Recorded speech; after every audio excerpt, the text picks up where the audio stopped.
தேவனே, இன்று என்னை உருமாற்றும். டிசம்பர் மாதம் 21ஆம் தேதி. சாத்தான் நடுங்கும் இடம். மத்தேயு 26:41. நீங்கள் சோதனைக்குட்படாதபடிக்கு விழித்திருந்து ஜெபம் பண்ணுங்கள். ஆவி உற்சாகம் உள்ளதுதான், மாம்சமும் பலவீனம் உள்ளது என்றார்.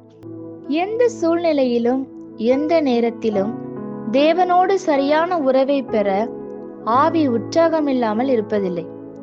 துன்மார்க்கனின் ஆவி கூட தேவ உறவுக்காக வாஞ்சிக்கும். ஆனால் அந்த உறவை கட்டி எழுப்ப ஆத்மா தெரிந்தெடுக்க வேண்டியது அவசியம். விழுந்து போன பாவத்தினால் ஆவி உற்சாகமாயும் மாம்சம் அதற்கு விரோதமாகவும் இருக்கிறது. ஜெபம் ஆவியை மகிழ்ச்சியாக்கி ஆத்மாவை உயிர்ப்பித்து மாம்சத்தை மறுரூபமாக்குகிறது. ஜெபம் என்பது விழித்திருத்தல், தேவனுக்காகவும் அவருக்கு முன்பாகவும் விழித்திருத்தல்.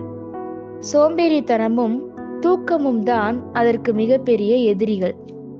அவை வல்லமையானவைகள் அல்ல, ஆனால் தனிமையாயிருக்கையில் மனிதனை தாக்கும் பிசாசின் தந்திரமான சேவகர்கள். ஜெபிக்காமல் இருப்பது சோதனைக்காரனுடைய பற்களுக்கு இடையேயும் சோதனைக்குள்ளும் உங்களை நடத்தி சென்றுவிடும். ஜெபிக்கும் போது பிசாசினால் உங்களை காண முடியாது.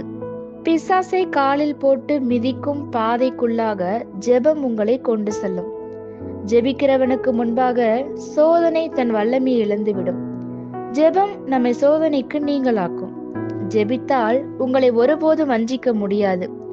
எந்த பொறியிலும் சிக்க மாட்டீர்கள்.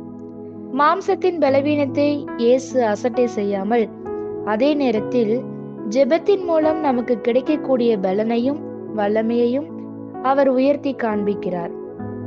மாம்சத்தின் பலவீனத்தை ஜெயிக்கும் ஆவியின் வல்லமையால் நீங்கள் எப்பொழுது மேற்கொள்ள முடியும். நாம் வெற்றிகரமாக ஜெபிக்க வேண்டும் என்றால் பவுலை போல நாமும் சரீரத்தை ஒடுக்கி கீழ்ப்படுத்த வேண்டும். கடிவாளம் கட்டப்படாத சரீரம் தகுதி இழந்து தரம் குறைந்து புறக்கணிக்கப்படுவதற்கு ஏதுவாக அவிழ்த்து விடப்பட்டுள்ளது. மாம்சத்தின் மேல் ஆவியை அதிகாரத்தோடு ஜெபம் வைக்கிறது. ஆமேன்.